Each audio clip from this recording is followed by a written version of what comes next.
Hello, everyone. Welcome to Halcyon. This is literally the best behaved crowd I think we've ever had, ever. It's amazing. So for those of you who aren't familiar with us, this is our primary location, and out of here we run an incubator for the world's best social entrepreneurs. What that means is they get to come and live with us for 5 months. They get all kinds of resources to be able to move their ideas for game-changing, problem-solving solutions to some of our biggest social problems while they're here in residence. The interesting thing about the program that we've only been running now for 3.5 years, well, there are many interesting things. One is that we get about 500 applications now for every 8 spots. It's become extremely competitive. Is that we have advanced in several areas. 55 ventures have completed the program. They have collectively raised over $37 million, created over 460 jobs, and impacted nearly 500,000 lives around the world. That has all been done by a very diverse cohort of entrepreneurs. They are 52% founded and co-founded by women, and 58% of our entrepreneurs are founders of color. So, you know, we're very much aware that there's a big gap in terms of the resources that are available to these entrepreneurs, but we're even more certain every day that there's an incredible sort of opportunity around the innovations that they will be bringing to the table and the focus that they can bring to problems that perhaps have been approached from a different angle for all of these years. So we're really interested in supporting amazing women entrepreneurs in particular, so it should come as no surprise that we're surrounded by incredible women entrepreneurs. One of them, of course, being Marla Beck, and one of my favorite things about working with Marla is that I get to be the recipient of some incredible swag. So today, if you're curious, I am wearing Bluemercury's Lunar Asta in Activist. The other amazing thing, obviously, about working with Marla is that I get to hang out with one of the smartest women entrepreneurs that I know, and for the purposes of Fast Forward, talk about some of the world's most pressing issues, talk about some of the trends that we're seeing, decide the most interesting people that we can think of to hear from on those trends, and today is absolutely no exception. So I hope you'll join me in welcoming Marla and May to the stage, and Marla will introduce May.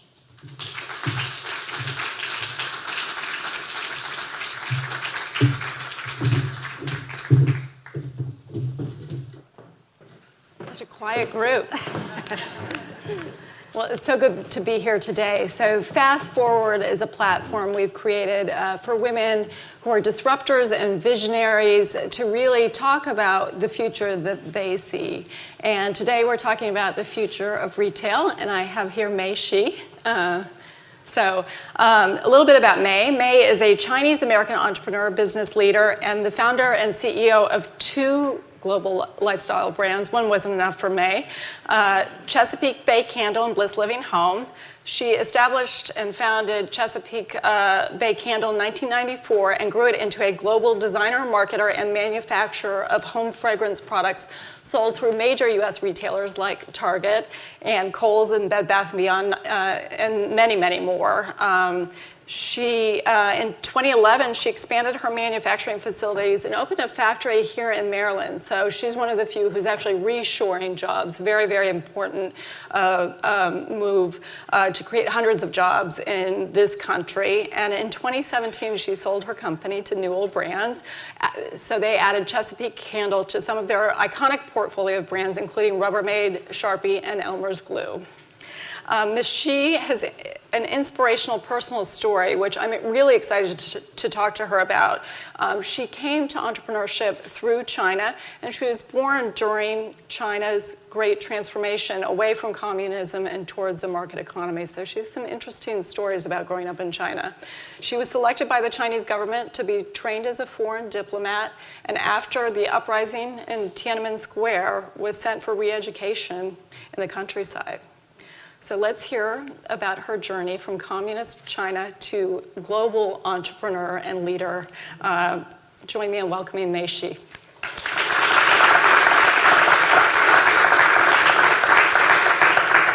Thank you, Marla and Kate and Dr. Kuno. This is my second time here, so I'm incredibly honored.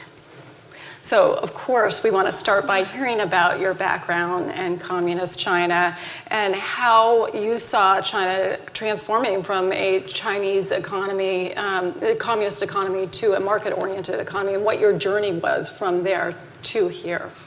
As Marla has introduced, I was born in 1967, so you can guess how old I am. But that was the year that was in the deep of the Chinese Cultural Revolution. I was growing up with not a lot of material things, which I think in a way was very interesting because you have such a blank canvas, so to speak. And you are trained to look for beauty and beautiful things and good things because there's not a lot. And in 1972, my hometown is Hangzhou, which is actually a beautiful lake city. And it's now famous because Alibaba is based there. But it's been famous in China for thousands of years. It's where poets and painters, some of the most poetic dreamers, used to dwell there because of the lake. And it has a very serene and scholarly feel to it. And there's a great entrepreneurship even before China became a communist country in 1949. And after 72, when China opened up because of Nixon's visit, it was one of the cities that started to bloom because of this background and international connections due to its immigrants. So I was fortunately enrolled in a foreign language middle school and high school at 12. It was a boarding program.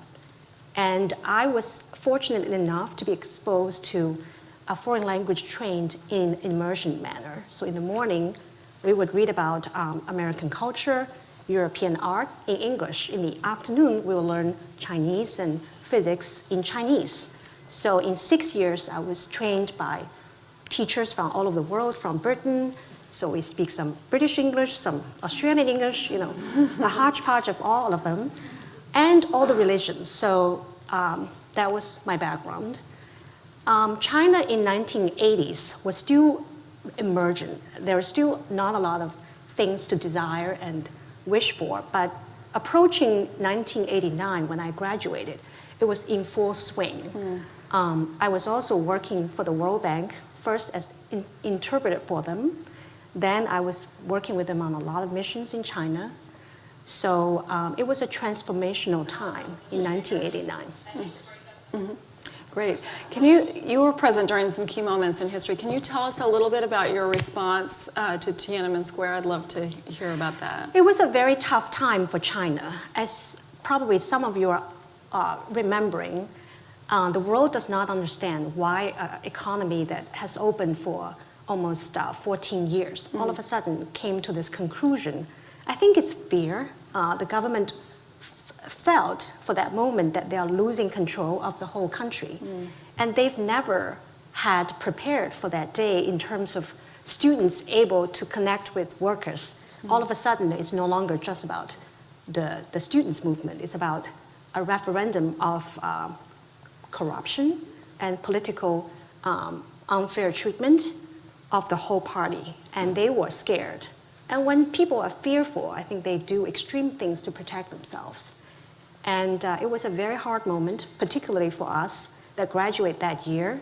Imagine we have not heard about re-education for so many years after Cultural Revolution. We were all assigned jobs. At that time, it's also a assigned job to work in big cities. All of a sudden, come September, we all roll up our baggages and were sent into places we never heard of. So in my case, I was sent to watch the most sexy product in the world, which is mines, minerals, and metals of China for export. And you worked in a warehouse. I was in one warehouse where my boss, a Chinese man, doesn't even speak much Chinese, let alone other languages. So my training of 10 years would be down the drain. Right. Yeah. So you went from re-education to coming to this country and starting a candle company, of course. So can you tell us how that happened? Where did you get the idea? Where were you when you started? How did you start? I don't think in my mind when I was 12 I was ever thinking that I would make myself a candle maker in the world. That was in the end what I was doing. So I always share the jokes with people who's starting a business or who's studying, I was with my son for a college tour this spring. And I always told him, I said, it's never going to be the major you study. It's going to make you the architect or the artist in the world. It's going to be the passion, wherever that is. School really just train you on how to study, on how to learn. Mm-hmm. It's never about the content, it's about the means. So when I came here, I was very passionate about continuing my work at the World Bank. I recently was actually talking to the World Bank President Jim Kim. He's the first anthropologist, not an economist, for the World Bank. Mm. And I really love that because when I was working for them, I always feel if only they have more focus on anthropology and communications to the recipient countries versus just economic policy. So I like to be the bridge between their policies and different communities. So I decided to enroll in journalism school at University of Maryland. Anybody from Maryland?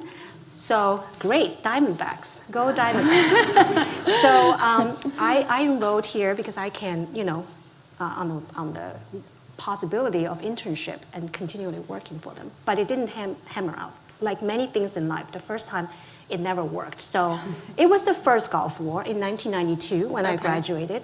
And United States is the main donor for the World Bank. So if they pull out funding, then they have a hiring freeze. Have you ever heard the magic word hiring freeze? I did. That was the year that's most consequential. So I didn't find a job, and I found a job in New York. And you probably remembered at that time there was no, big malls in downtown. Still the case in Manhattan, and nobody have Soho developed as it is now. Yeah. So Bloomingdale is the flagship, and I was magically put in a hotel nearby. Okay. And so where did the idea for the candle company come from? So, I was one of the few people when you go to the first floor when there are many people spray fragrances on you, and I was the only one saying, yes, just spray some. What's new today? Because I never get that treatment in China, right? I would have to beg for someone to give me a bottle of anything. So I said, spray some. What is this today? And we always strike a conversation, and they use the words like the undernotes and this accord. And I don't really know why it's the same as music, but they use the same word. That always fascinated me, and as it turns out, I have a pretty sensitive nose. I learned it from my son, who has been told that he has a sensitive nose, and I was too. So that was something I realized that is helpful to me later. But then I go on to the second floor, and they would have Donna Karan and Calvin Klein, beautiful dark menswear fabric with well-tailored, sort of powerful, but still feminine suits. And then I'll obviously go up and up until 7th and 8th floor, and then you go back to 1920s grandma's home because it's so traditional, very, scrolled legs and, Laura Ashley kind of prints. And I said, why would a woman dress like this in black, simple, and goes home to grandma's? It doesn't make any sense. There's none of those contemporary point of view in home. Right. So I keep talking about it with my then husband, my partner, David. And one day he just had enough of my calling, said, why don't you just quit? I said, why don't I just quit? And he said, I will quit too. So we started a business together, and we did. We have no kids, we have no dogs and cats and no mortgages, so we just say we'll do it. So what was your first product? So it's going to be home, because we know we can't get into fashion or cosmetics. But we want to do something with home. Somehow I have a sense that I'm going to start with something that nobody has really put a lot of focus on. Right. And I want to start with home. So we bought 5 bags of products. There are 5 different sort of categories, and one of them was a candle. So we went to a trade show. Still today, I told everyone, you can do all your internal focus group with your friends, but the best always has been market. You just go to a trade show and you have all the answers back when you want them. And that's where candle outperformed everything else. So your candle was number 1. It's the number one.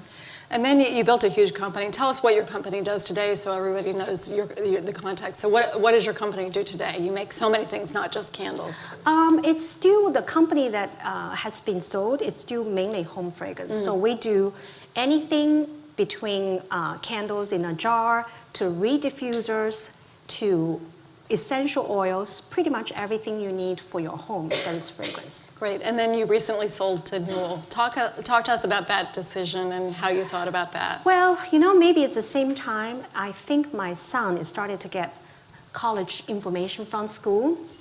And I really felt that it's the moment where I sent one son to university and I sent my other one to university. I felt it's almost companies when you're growing and you really act like a parents. You're not managing it. You're not just directing it. You're really taking care of everything from soup to nuts in a way like your children. It is my firstborn. So at some point, are you restricting its growth because of what you know become an obstacle for growth?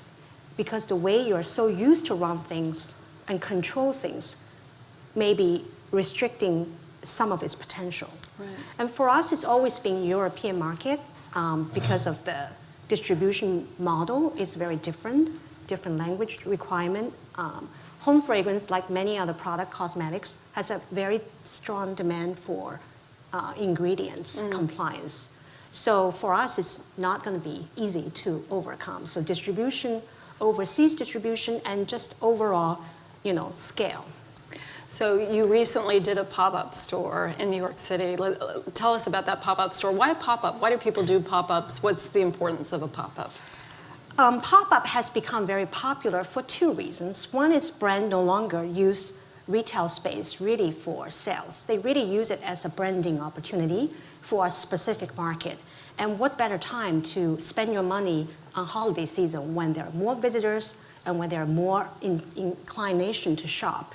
So most of the pop-ups are really just that. It's a very temporary timing. Sometimes it's just a few days. Sometimes, as you've heard, some stores will pop up in Soho, particularly because it's so expensive. So ours is called Candle Power. It's the first time that the owner, Newell Brands, have Yankee Candle, our candle, and another brand called Woodwick. So three brands co-sharing a space pretty large. I think it's over 10,000 square foot in on Broadway between November to end of December. And the idea is not only to focus on the brands, but really, and that's the key word, is experience. We want consumers, particularly with a lot of overseas visitors to New York, to get a sense of how this brand is evolving, how each of the brand is evolving. So you're doing brick and mortar retail. You're very active in it. Will brick and mortar be important for the future? How do you see brick and mortar? I see it as a very important component to finish our experience. So I know there are many concerns. You read the headline news, retail is dead. And it's very dramatic because they want to sell newspapers. And then they'll say, the next day they will say, is online business getting too much competition? So I think if you read those and you don't go to stores, you probably say, I won't shop at brick and mortar. The fact of the matter is it's still only 10% of total US retail business. It's not as big as you think. We hear Amazon all the time, but you don't buy Amazon for fashion. You barely buy Amazon for home, which is a lot of money. We know our home is important because they lack that experience factor. And most importantly, I think we are evolving. Maybe we forgot that we used to spend a lot of time doing, mall shopping, right? So that is evolving. But the whole idea of we have in the past QVC. How many people buy from QVC when they couldn't sleep, and they buy all of the things and they put them in the garage? So we just have changed. Some of us. I do feel that it's not just online for retailers, and Marla has a great chain if you need any cosmetics, and they sell men cosmetics too. It's called Bluemercury. And they know if they don't launch product in store, it's very hard to sell them online. Yeah, absolutely. And you're entering the European market. What do you see in the European market? Is there the same obsession with online that you're seeing here? What do you see? The Europeans are one of the key difference, I would say, is the remaining of the artisan mom and pop business in Europe.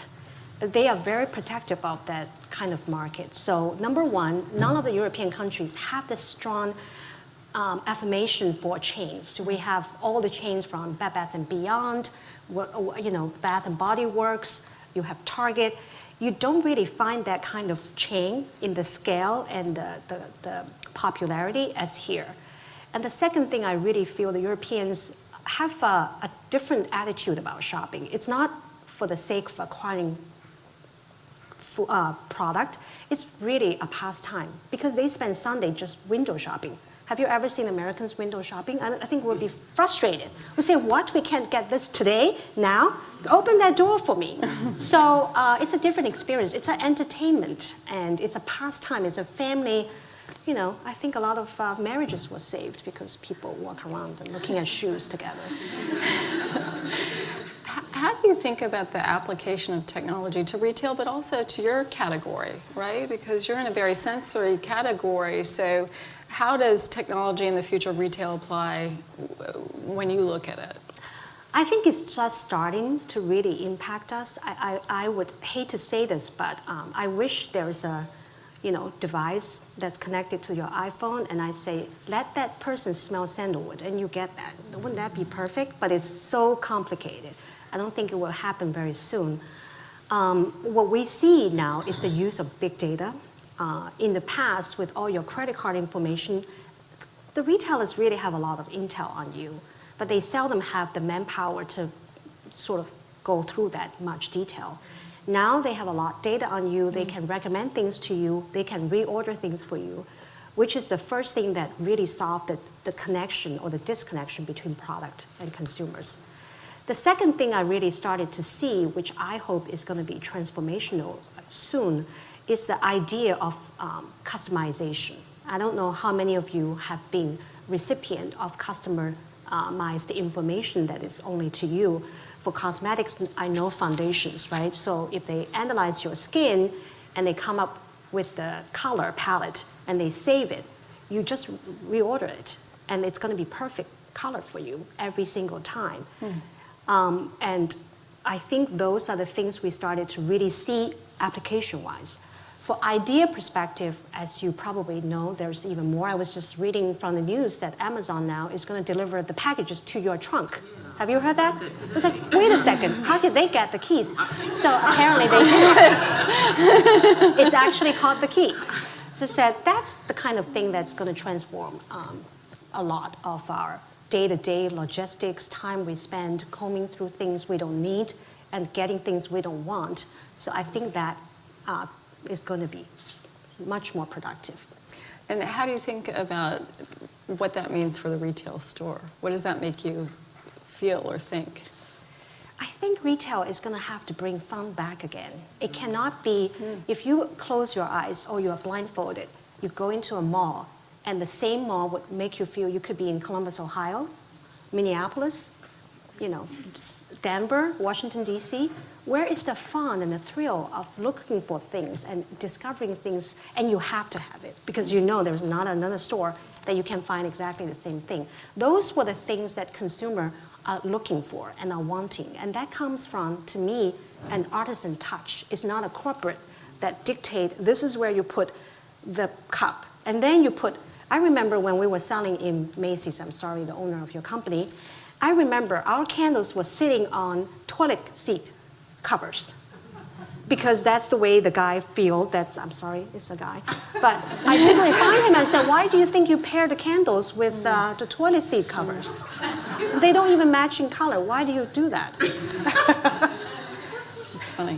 Can you talk to us a little bit about what you see and how Chinese retail in China will evolve? What do you see? I mean, we hear a lot that technology is really advanced. How is that affecting retail? What do you see? Give us a window into a new market. It's a very interesting you say, because I always think that in technology, all the world look at United States. We really are very innovative in almost all front. I think in application and in consumer, China become very savvy very quickly. Just like everything else in the world, it happens faster. The highway is an example, the bullet train is another. in retail, one of the biggest difference, and that has been always the case with Europe too, is that big department stores like Printemps and Harrods, like in Japan, right, Dr. Kono, in Japan, the retailers don't own any merchandise. They're really gratified landlord. They lease the space according to which floor, which is premium or not, and the size of the footage.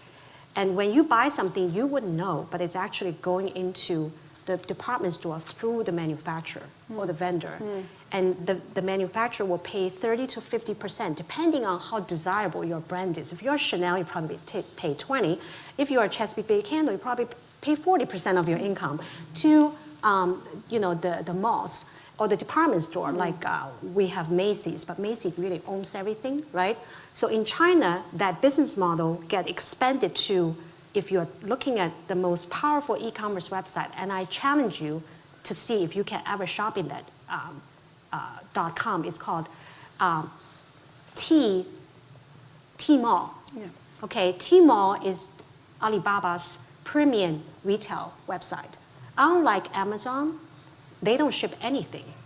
Right. The order goes directly to millions of small businesses that really sometimes can deliver to you, they deliver to you, which is another thing. They bypass UPS, DHL, FedEx. So they ship to the consumers in sometimes the same day. Right. That empowered so much competition, but also give birth to so many entrepreneurs. They don't have to rent space for making things. They don't have to rent warehouse in some cases. It's amazing. Interesting, really interesting. And payment also is very interesting. So the rise of Alibaba is really a sort of referendum on banking in China. As before, China doesn't even have, I think they've completely bypassed checks. I think if I go to China and say, can I write a check? They'll say, what?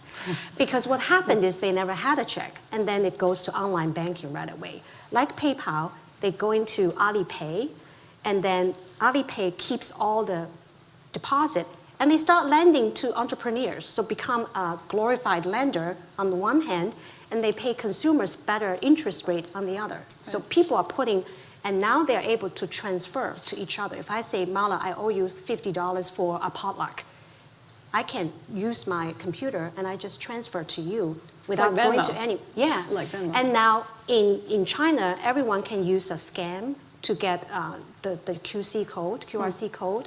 So I feel this is a very interesting time to think about how consumers, safety-wise with their data, but also how at the same time can make it simpler. I'm curious, you're so creative and talented. What's next for you? Ooh, that's what I was asking myself, what I do when I grow up. So recently, I've always been interested to meet artists because during those years, 26 years of traveling and sourcing for my company, I went to a lot of European countries for fragrances as well as Europe, Asia for ingredients and other materials. I've always come across a lot of artists, designers, artists, painters, musicians, fashion designers. I always wonder what will happen to them if they have an opportunity that I have. I kind of cracked the door open and actually just call it kick the door open. I really kicked very hard. And nobody will kick for them because they don't even know what they're missing. So one of the things I want to do, and I hope you are all going to support me once I can announce that through Kate, is that I want to start a nonprofit to help connect retailers and collectors and museums to those folks. Because that's how we can have a creative economy here too. Manufacturing, for example. We're the first to open a factory here. Yes. Now we have over 150 people in Glen Burnie with a very good job, with paid vacations and 401ks, and they're happy because they can say to their friends, look, we have a new candle. It's called Jasmine Bouquet. Check it out at Amazon or Target or Bed Bath & Beyond. So it's a tremendous feeling that I'm not just buying stuff, I'm also making stuff, and that's very important. Great, thank you. So lightning round, we do this with everybody before we open it up for questions, so I hope you guys have been thinking about what questions you have for May. So favorite book or what you're reading right now? Ooh, I was recently reading the book. I know that a lot of you have read it, but I actually just read it. It's Alexander Hamilton, because we're going to have that musical here. And I really encourage everyone to really read it because it gives you such a great clarity. And the moments over that time, it's so similar to the moments. It's almost like history is asking itself to all of you the question of what you really think about democracy and the equality of humans. And then another book I have been reading is an Indian author called The Last Dusk of Before the Dawn, or something like that. It's about someone coming to age when India transformed between a colony to independence, and there is a beautiful transformational stories that happened. And what do you do when you have time for yourself, just for you? I wish I can say I have a purpose, but I do cooking. I do cooking. I used to cook a lot, and then I stopped for a while. So now I'm really back into cooking because my older son finds cooking very relaxing, more so than even sometimes on iPhone, which I find been shocking. at your house before. You guys are good cooks. Yes, we love cooking in our house. And the best piece of advice you've ever received? The best piece of advice I ever received is to really not overreacting. I'm very customer focused. Sometimes if they call me, they call me on Monday when the data comes back, and they will, get on the phone and they are saying, what is this and what is that? You can get caught in the moment and you want to correct the situation sometimes too fast. And then you end up, not being reasonable to other people that is on the receiving end of these news. So I learned to not react. And another thing is never send an email when you're upset. That is seriously. Great advice. They say save the emails and read it an hour later. Do you find it ridiculous? Check. Do you find it's hurtful? Check. Delete. Well, as you can see, May is very worldly and has great perspective and can talk on many topics. So I'm curious if you have any questions for May. Yes, at the back.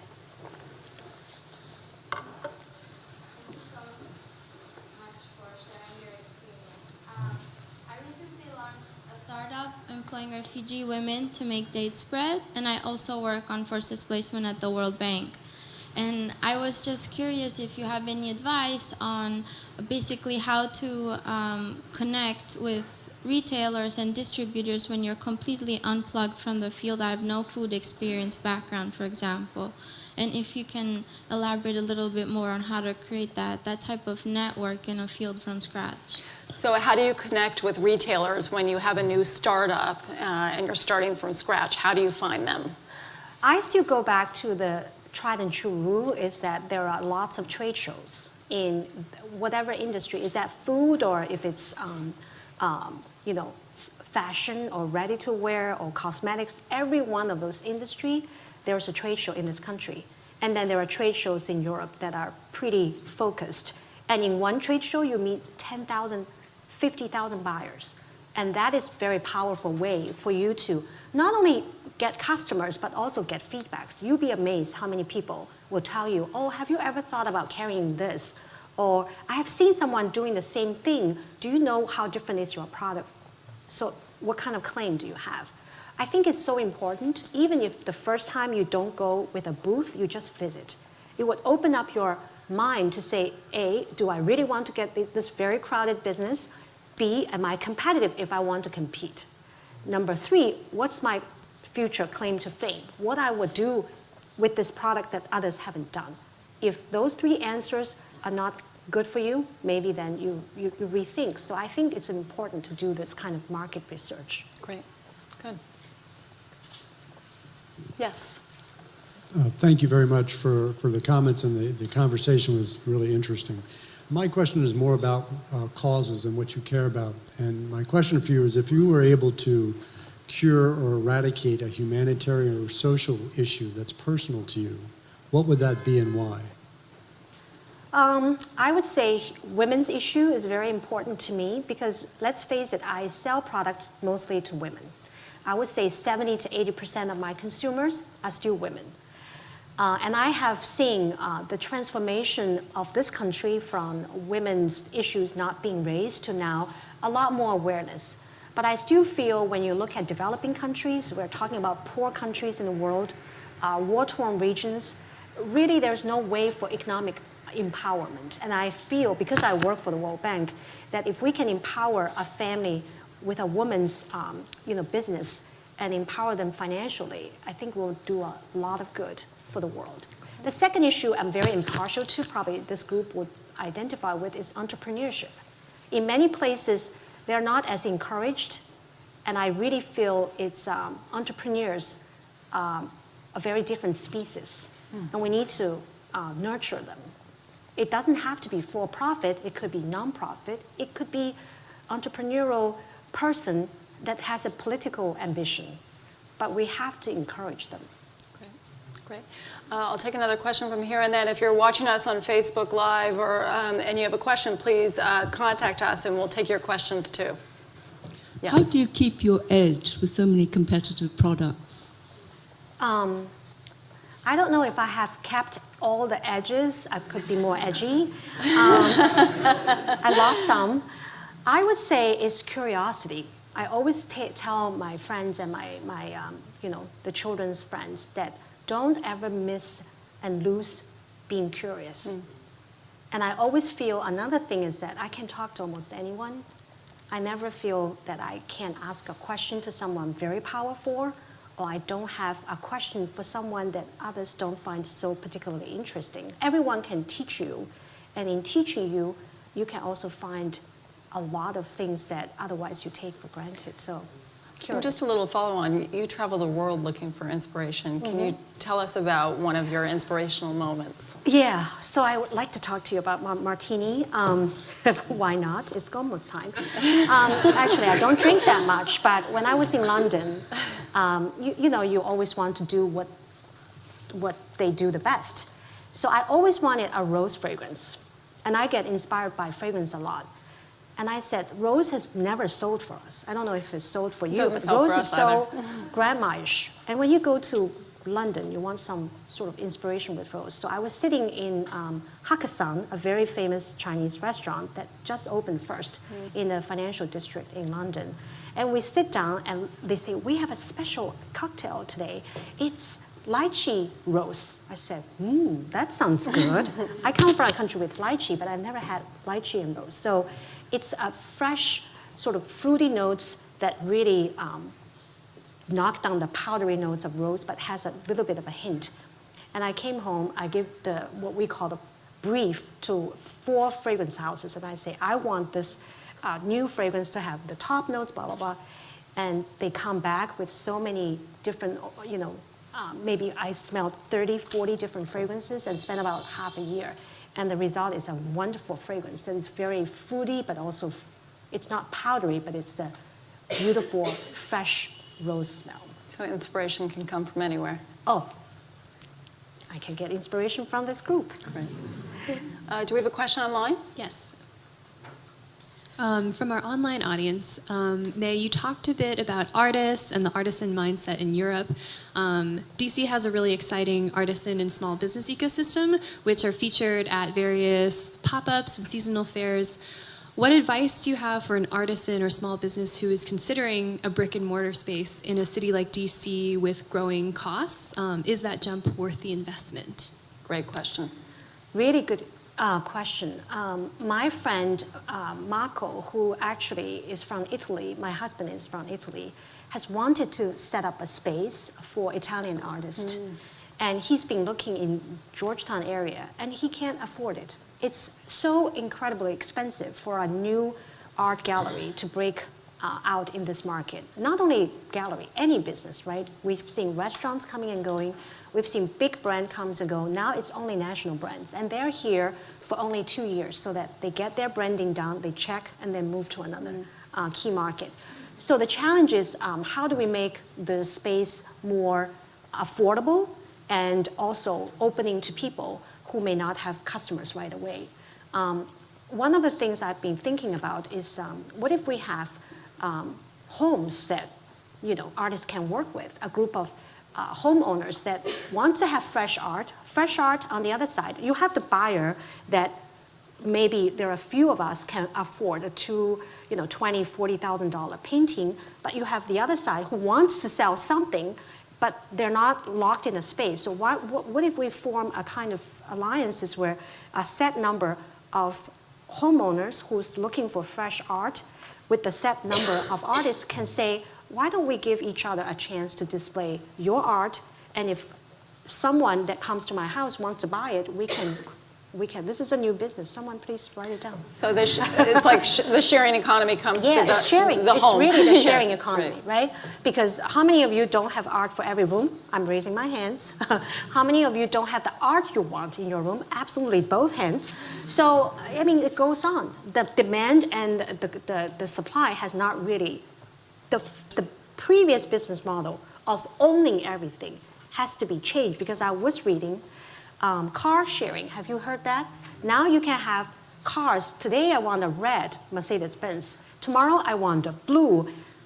I'm only focusing on the color because I really know the models. I mean, you can do it. Right. So they're sharing planes, they're sharing boats. Why can't they share cars? And so then more sharing, more pop-ups. Yes, yes. Great.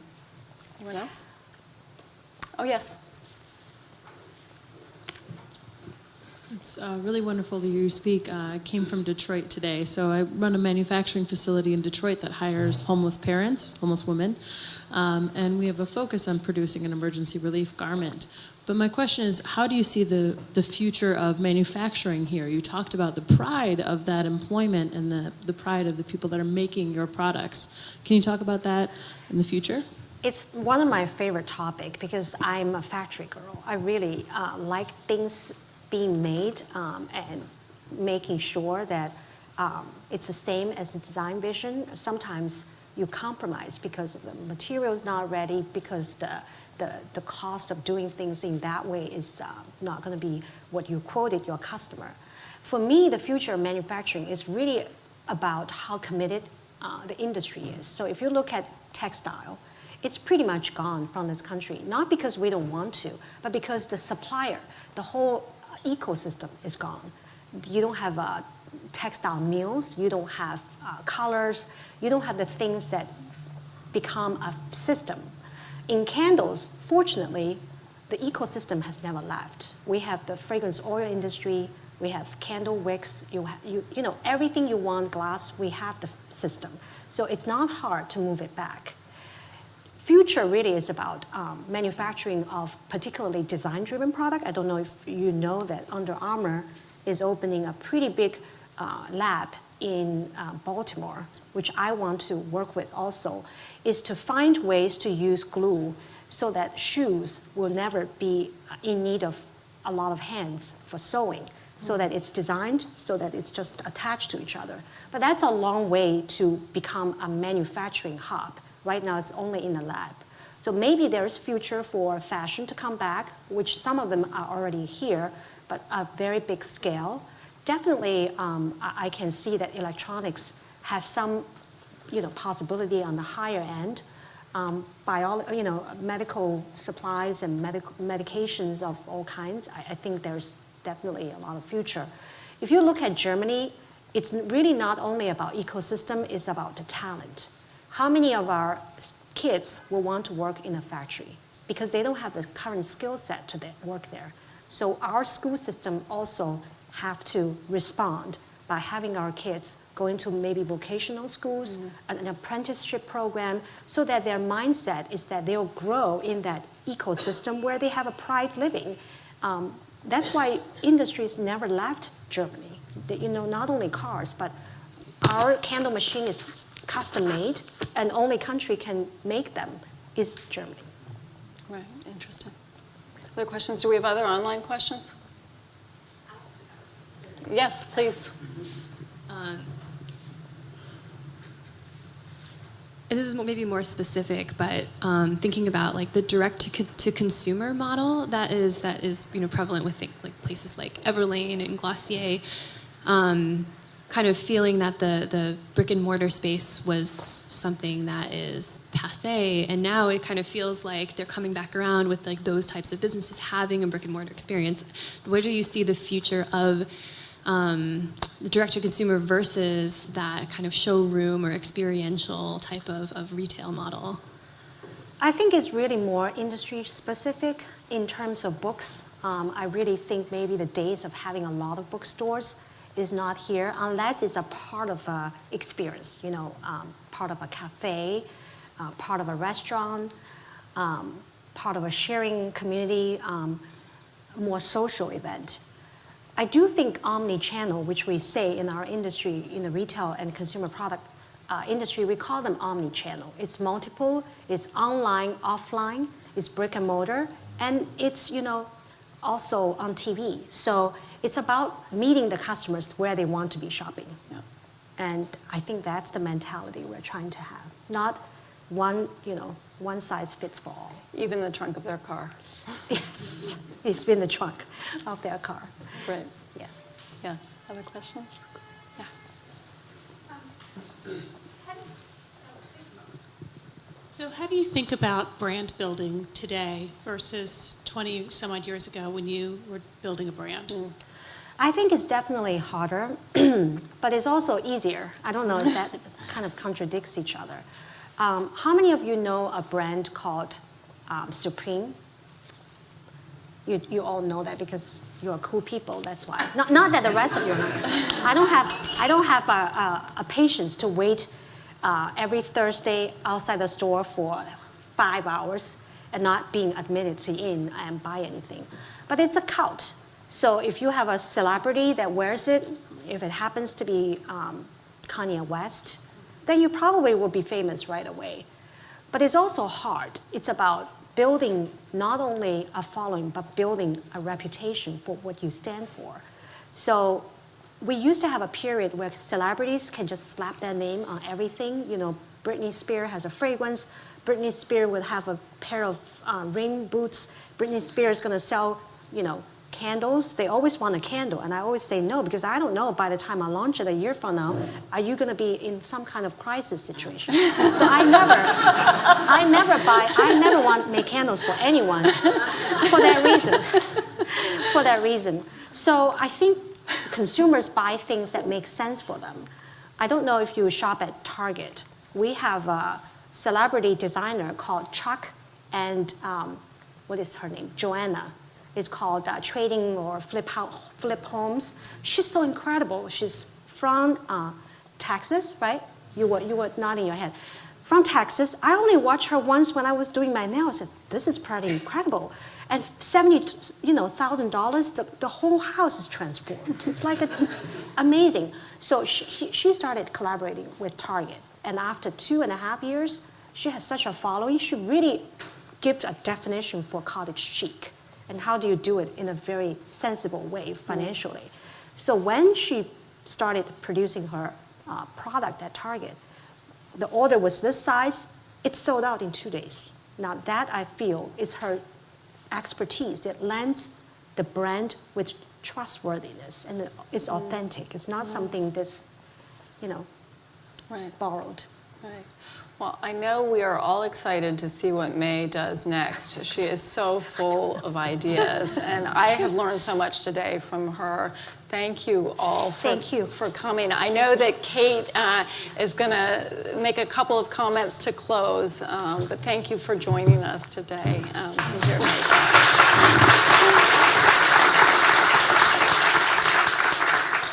Last comment, and just, thank you again to Marla and May. Please give them another round of applause.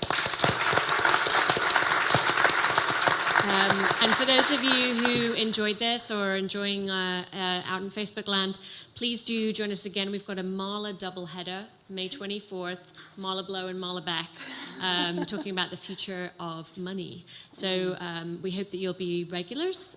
We love seeing all your faces, and we can guarantee it'll be another enthralling conversation. And right now, if you'd like to stay for coffee and chat and network, you're more than welcome. Thank you so much. Thank you. Thank you.